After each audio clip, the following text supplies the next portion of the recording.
पावनी घर की इकलौती बहू थी। सास पूर्वा तो बहू के आने के बाद घर की चाबियां बहू को सौंप कर हरि भजन में ही अपना समय बिता रही थी। अब पूरे घर की जिम्मेदारी बहू पावनी के ऊपर ही थी। महीने का बजट हो या शादी ब्याह में दिए जाने वाले उपहार, सब पावनी को ही मैनेज करना होता था। पति पवन भी महीने की 1 तारीख को सारी तनख्वाह लाकर उसके हाथ में रख देता। अब उसके बाद पूरे परिवार की ज़रूरतों और पसंद का ख्याल रखते हुए पावनी को खर्चा चलाना होता था। मम्मा, कल मेरे लंच बॉक्स में क्या दोगी? बोलो, क्या खाना है मेरी रानी बेटी को? मम्मा प्लीज़ पनीर का पराठा बना दो ना। अच्छा ठीक है, बना दूंगी। हाँ, मुझे भी ना टिफ़िन में पनीर पराठे ही देना, काफ़ी दिनों से खाए नहीं। पति और बेटी की फरमाइश सुनकर पावनी बाजार से थोड़ा पनीर लाकर दोनों को पराठे बनाकर टिफ़िन में पैक करके दे देती है। सुबह के समय आहा, भाभी कितनी अच्छी खुशबू आ रही है, क्या बन रहा है? वो रुचि, तुम्हारे भैया और गुड़िया पनीर पराठे खाने की जिद कर रहे थे, तो बस वही बना रही थी। भाभी ये तो गलत बात है ना। आपको पता है मुझे भी पनीर पराठे पसंद है, तब भी आपने बस भैया और गुड़िया के लिए पराठे बनाए। मेरी तो कोई वैल्यू ही नहीं है इस घर में। क्या बात है दीदी, किस बात पर मुंह फुलाए खड़ी हो सुबह सुबह? कॉलेज नहीं चलना क्या? लाओ भाभी टिफ़िन दे दो, मेरी तो क्लास है, मैं निकल रही हूँ। हाँ ले जा टिफ़िन, तुझे कौन सा पनीर पराठा मिला होगा? तू तो वही रूखे सूखे सादे पराठे और अचार से ही काम चलाएगी मेरी तरह। अरे दीदी, किसने खा लिए पनीर पराठे? क्यों गुस्सा कर रही हो? भाभी की लाडली बेटी और भैया ने। हम लगते ही क्या है भाभी के, जो हमें स्पेशल लंच मिलेगा? हे भगवान, इन पराठों ने तो सुबह सुबह घर में धर्म युद्ध छिड़वा दिया। अब अगर इन्हें पनीर पराठे नहीं मिले तो भेदभाव करने वाली भाभी के रूप में इतिहास के पन्नों में मेरा नाम दर्ज हो जाएगा। अब इन दोनों को कैसे बताऊं कि सच्ची बात तो यह है कि घर का बजट मेरे हाथ से फिसला जा रहा है। देखो रुचि, राखी, मैंने तुम दोनों और गुड़िया स्वीटी में कभी कोई फ़र्क नहीं किया है क्या? वो बस सुबह सुबह जल्दी रहती है ना, तो मैं तुम दोनों के लिए सिंपल पराठे बना दिए। वैसे मैं भी सोच रही थी शाम के समय ना सबके लिए पनीर पराठे बनाती हूँ। रोज़ रोज़ सब्ज़ी रोटी खाते खाते थोड़ी बोरियत हो जाती है। ओह सॉरी भाभी, मैंने बिना सोचे समझे आपको इतनी सारी बातें सुना दी। आपको तो पता ही है पनीर मेरी कमज़ोरी है। आप तो मुझसे सच्ची बहुत प्यार करती हैं। बेस्ट भाभी हो आप सच में। अच्छा ठीक है, मैं निकलती हूँ, शाम में जल्दी आ जाऊँगी। आज तो पार्टी करेंगे शाम को। पनीर के पराठे खाने की खुशी में रुचि तो खुशी खुशी कॉलेज के लिए निकल गई, लेकिन पावनी का दिमाग अब सुन्न हो रहा था। माँ जी तो मुझे चाबियाँ देकर ऐसे निश्चिंत हो गई है जैसे इनका बेटा कोई कुबेर का खजाना लुटाकर मेरे हाथ में हर महीने रख देता हो। इस घर की तो वही कहानी है, आमदनी 98 और खर्चा रुपया, ऊपर से सबकी अलग अलग फरमाइश। अगर पूरी ना हो तो सब मिलकर मुझे ही बुरा बना देते हैं। अब एक आदमी की कमाई में 7 लोगों का खर्चा चलाना कोई मजाक तो नहीं है। करूँ भी तो क्या करूँ मैं? अरे पावनी बेटा, एक कप चाय बना देना। हाँ ला रही हूँ माँ जी। काफ़ी देर तक पावनी चाय लेकर नहीं आती तो सास पूर्वा रसोई में आ जाती है। अरे चाय बन गई तो दे क्यों नहीं रही? ये रसोई में खड़े होकर कप क्यों घोर रही है? अरे कुछ नहीं माँ जी, वो मैं कुछ सोच रही थी ना तो ध्यान हट गया चाय से। क्या हो गया बहू, इतनी गुमसुम क्यों खड़ी है? क्या बताऊँ माँ जी, अब महीने के आखिरी दिन चल रहे हैं, ले देकर चंद ही रुपये बचे होंगे मेरी गुल्लक में। अब अगर उनसे पनीर खरीद लिया तो बाकी के खर्च का क्या होगा? समझ रही हूँ, रुचि ने फरमाइश करी है ना, तो तुझ पर जोर तो पड़ना ही है। सरगम या स्वीटी ने कहा होता तो तू खुशी खुशी बना देती, फिर तुझे घर खर्च की चिंता थोड़े ना सताती। इस घर में कोई बात समझना ही नहीं चाहता। माँ जी ने खुद बरसों तक घर चलाया, जब वही बात समझ नहीं रही तो किसी और से उम्मीद करना तो बेकार ही है। सासू माँ को चाय देने के बाद पावनी थैला लेकर बाजार की ओर बढ़ गई। मोल भाव करके सब्जी, फल और पनीर लेकर वो दोपहर तक घर लौट आई। बहू ले आई सब्जी? शाम के लिए पनीर भी लाई है ना? कभी रात को बहाना बना दे के भूल गई थी। माँ जी आप है ना मुझे याद दिलाने के लिए, आप कोई बात मुझे भूलने कहाँ देती है। अब सुबह से 3 बार तो ताने मार कर याद दिला ही चुकी हैं। बस समझिए आपकी कृपा से सब काम चल रहा है। बहू मुझे ऐसा क्यों लग रहा है कि तू मुझे ताने मार रही है? ये तूने मेरी तारीफ करी या टॉन्ट कसा है? अरे अरे माँ जी, मेरी इतनी मजाल कहाँ कि मैं आपको टॉन्ट मार सकूं। मैं तो बस ये कह रही थी कि आपकी कृपा से ही तो ये घर चल रहा है। आप ही तो मुझे समय समय पर मार्गदर्शन देती हैं, जिससे मैं घर को अच्छे से चला पाती हूँ। वो तो है। चल मैं तो कीर्तन में जा रही हूँ, तू ऐसा कर अपना काम निपटा ले। हाँ हाँ, आप नहीं कहती तो मैं काम थोड़ी निपटाती, कहीं घूमने ना निकल जाती। किसी एक को काम में मदद नहीं करनी इस घर में, लेकिन क्रेडिट सबको बराबर चाहिए। अब माँ जी को ही देख लो, काम करना हो तो हरि भजन के नाम पर दाएं बाएं हो जाती हैं, बाकी तिरछी निगाह से नज़र हर बात पर रखती है। कोई चीज़ इनकी नज़र से बच नहीं सकती।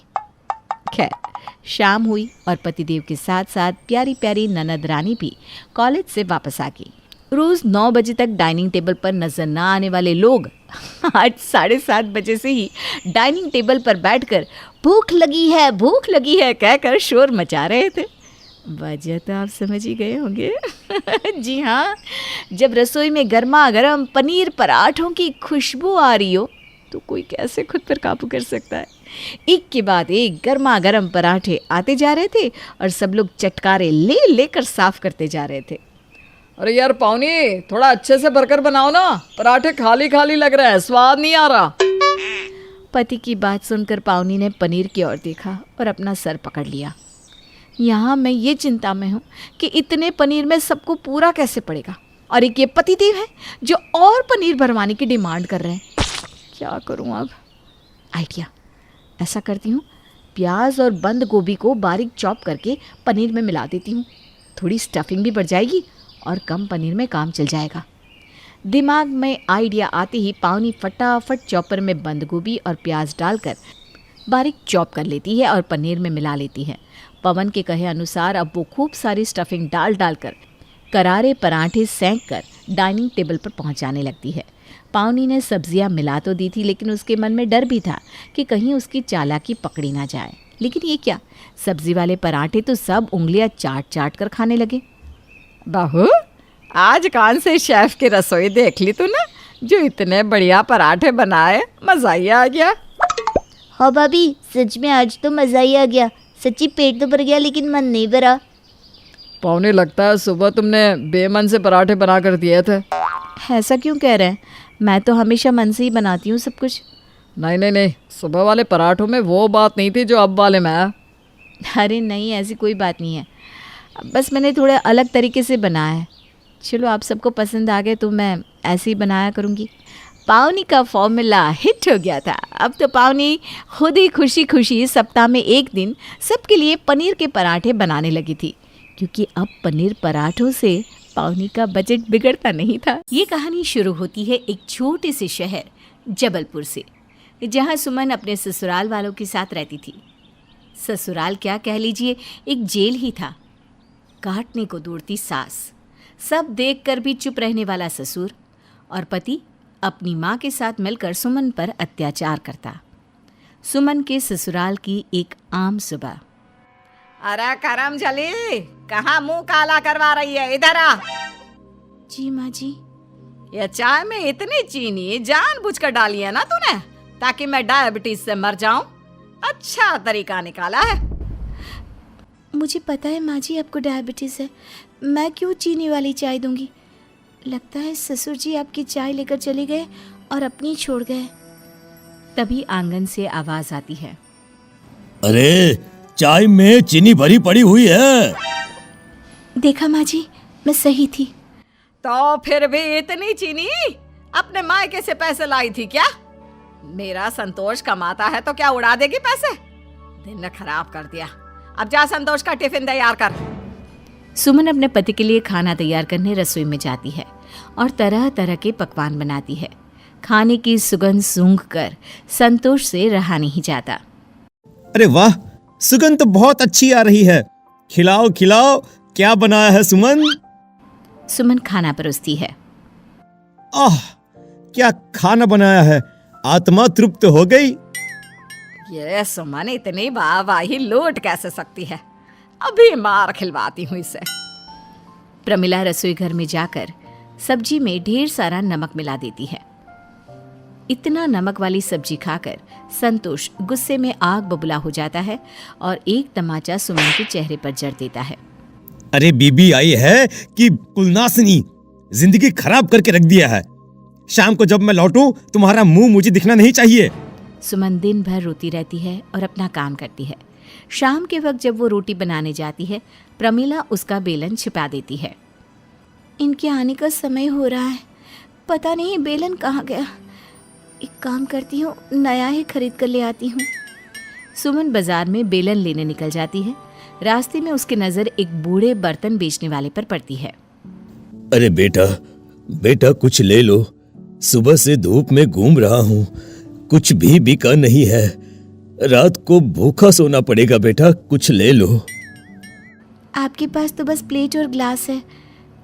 अच्छा कोई बात नहीं, यही दे दीजिए, आपके खाने का इंतज़ाम तो हो जाए।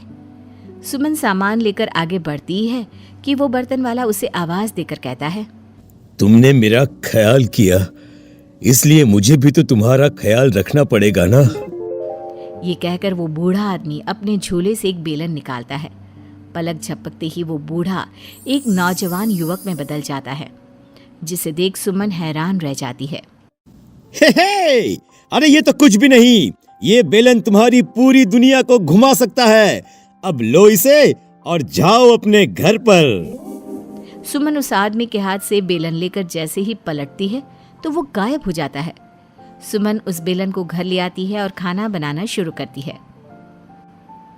बहुत देर हो गई है, कब खाना बनेगा? वो आते ही होंगे, फिर डांट पड़ेगी। आटा संधाते हुए वो आज हुए वाक़ये के बारे में सोचती हुई एक रोटी के लिए आटा गोल करके उस पर बेलन रखती है और क्या देखती है कि बेलन खुद ब खुद रोटी बना रहा है। रोटियां तवे पर खुद सिक रही है और हॉट कैसरोल में जा रही है। ये कोई सपना तो नहीं? अपने आप खाना कैसे बन रहा है? सब्जी खुद कट रही है, कढ़ाई में डल भी रही है। मैं पक्का कोई सपना देख रही हूँ। देखते ही देखते 5 मिनट में तो खाना बनकर तैयार भी हो जाता है। सभी खाने पर बैठते हैं और ऐसा लाजवाब खाना खाकर सभी के तोते उड़ जाते हैं। ये हर रोज इतने मसाले डालकर तो दिवालिया पिटवाएगी। अभी बैंड बजाती हूँ इस लड़की का। प्रमिला उठकर रसोई में सुमन का बनाया खाना बिगाड़ने पहुंच जाती है। रोटी को एक तरफ से पूरा जलाकर पलट देती हूँ। जैसे ही संतोष रोटी मांगेगा और सुमन ये रोटी उसे देगी मार की आवाज से गूंज उठेगा सारा मोहल्ला। प्रमिला जैसे ही तवे पर रोटी रखने जाती है, बेलन उठकर उसके सर पर बजने लगता है। बहू बचाओ! सभी भागकर रसोई में आते हैं और प्रमिला की काली करतूत सबके सामने आ जाती है। पर दिल के काले लोग इतनी जल्दी कहाँ कुछ समझने वाले थे। मम्मी, अरे तुम रोटी जला रही थी। खैर छोड़ो, तुम्हें कुछ हुआ तो नहीं ना? रात के वक्त सुमन जमीन पर चटाई बिछाकर सो रही थी और सभी आराम से बिस्तर पर। ये सब क्या इस बेलन का कमाल है? उसे घुमाने से क्या सच में सब बदल जाएगा? सुमन रसोई से बेलन लेकर उसे घुमाते हुए कहती है, मेरी जिंदगी खुशहाल कर दो बेलन दोस्त। अरे ये सब क्या है सुमन? मेरे रहते तुम जमीन पर सोती अच्छी लगती हो भला? हैं? चलो कमरे में चलो। हाँ बहू, जाओ आराम करो, थक गई होगी तुम। संतोष, कल जाकर बहू के लिए नए कपड़े लेकर आना, नहीं तो 2 थप्पड़ लगाऊंगा तुझे। देखते ही देखते जादुई बेलन सुमन की जिंदगी को पलट कर रख देती है। अब घर वाले उसे समझते हैं, प्यार देते हैं। सब अच्छा चल रहा था कि एक दिन जब वो रसोई में थी, खिड़की पर वही बर्तन बेचने वाला आता है। अरे ये लो बेटी, तुम्हारा खोया हुआ बेलन। अब मेरा बेलन वापस नहीं करोगी? हाँ बाबा जी, पर फिर क्या सब कुछ पहले जैसा हो जाएगा? जादू खत्म हो जाएगा क्या? जादू जैसा कुछ होता है भला पगली? ये कहकर बर्तन वाला अपना बेलन लेकर चला जाता है। किससे बात कर रही थी बहू? हैं? क्या हो गया? तबीयत तो ठीक है ना तेरी बेटा? सुमन मन ही मन सोचती है, हाश सब ठीक है। यार मनुष्य, इतनी अच्छी मिठाइयाँ तो दुनिया का नंबर 1 हलवाई भी नहीं बनाता होगा। हाँ मीशा, ये डायमंड के आकार वाली काजू कतली, ये बालूशाही और ये केसर से घिरा हुआ शाही टुकड़ा, वाह। एंड दिस लड्डूज यार, ये मोतीचूर के लड्डुओं को वर्ल्ड में पहली बार किसी ने इतना अच्छा बनाया है। I just love it guys. मेरी फेवरेट मिठाई तो ये बेसन की बर्फी और रसमलाई पेड़ा है। ये रसमलाई पेड़ा मैंने खुद की अपनी रेसिपी से बनाई है। वो दरअसल आज मंदिर में महापूजा है ना, इसलिए माँ जी ने मुझसे ये सारी मिठाइयाँ बनवाई हैं मंदिर में भोग के तौर पर चढ़ाने के लिए। ओह, पर एक बात कहूँ अमीशा, तुझे ना अपने इस मिठाई बनाने के पैशन को बिजनेस में कन्वर्ट कर देना चाहिए। हाँ, अपना एक छोटा मोटा बिजनेस ओपन कर दे, ऑर्डर्स लेना शुरू कर दे, सोशल मीडिया के ज़रिए या फिर ऑनलाइन बिजनेस प्लेटफॉर्म्स। आजकल कितने लोग यही तो कर रहे हैं। या फिर बहन हमसे ही ऑर्डर ले ले। मैं तो तेरी मिठाइयों की फ़ैन हो गई हूँ। तेरे हाथ की बनी मिठाई को खाने के लिए मैं अपनी डाइट को भी कुर्बान कर सकती हूँ। हाँ, आइडिया तो अच्छा है, लेकिन मुझे इसके लिए मेरे पति रौनक जी से पूछना होगा। मैं उनसे पूछ के बताती हूँ। अमीशा को हमेशा से ही खाना बनाने का बहुत शौक था, और ख़ास करके मिठाइयाँ बनाने का। वो दुनिया की हर प्रकार की मिठाई बनाना जानती, और तो और कुछ मिठाइयों की रेसिपी खुद ही इन्वेंट करती है अपनी क्रिएटिव दिमाग से। सहेलियों ने उसे नए बिजनेस को खोलने का आइडिया दिया, तो उसके बारे में जब उसने अपने पति रौनक, सास राखी और ससुर कुलभूषण से पूछा तो नहीं अमीशा, तुम ये बिजनेस वगैरह नहीं कर सकते। घर संभालो, उतना ही काफ़ी है। और नहीं तो क्या। अरे इस खानदान की राखी पाठक की बेटी बहू बिजनेस नहीं करेगी। हमारे यहाँ औरतें आदमियों से एक कदम पीछे ही रहती हैं। उन्हें हर पल हर घड़ी अपनी मर्यादा में रहना होता है। ये कमाना, कारोबार चलाना, ये सब मर्द कर सकते हैं, औरत नहीं। औरत तो बस चूल्हा चौका और घर गृहस्थी संभालने के लिए होती है। और अपनी मिठाइयाँ बनाने का अनोखा हुनर ना घर के मंदिर में भोग चढ़ाने के लिए और तीज त्योहार पर ही बनाया करो। इसे बिजनेस में मत बदलो, समझ गई? जी ठीक है।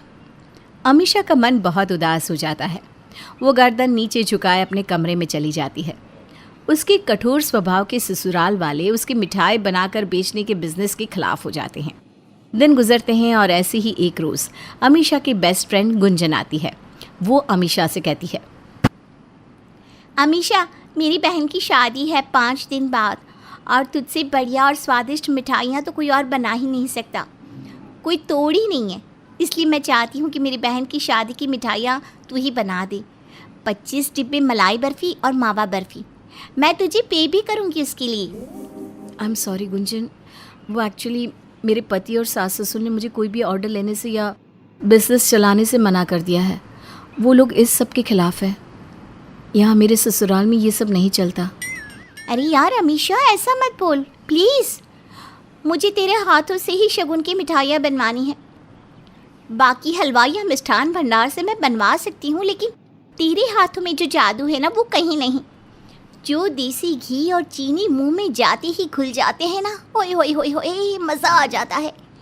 प्लीज़ प्लीज़ प्लीज़ यार, एक बार बना दे, थोड़ी ना बार बार शादी होगी।